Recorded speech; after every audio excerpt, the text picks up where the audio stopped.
Magandang hapon. So, para dun sa issue kay Carlos Yulo, binabati kita kasi nanalo ka ng gold medal. Isang history yan sa atin. Pero,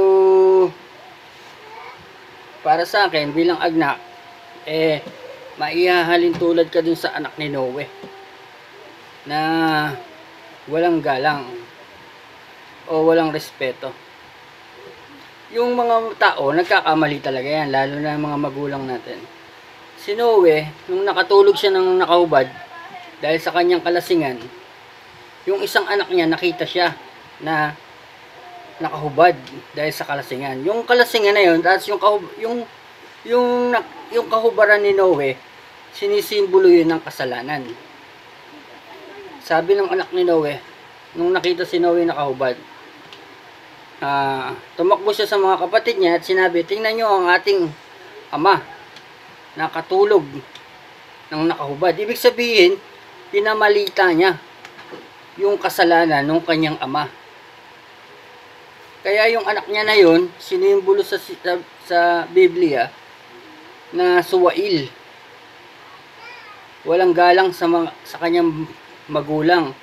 At si Noe ay simbolo ng Panginoon noong mga panahon na yun.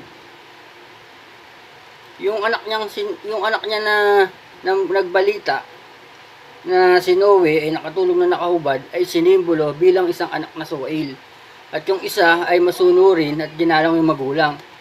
Ganito ang ginawa ng anak ni Noe na isa.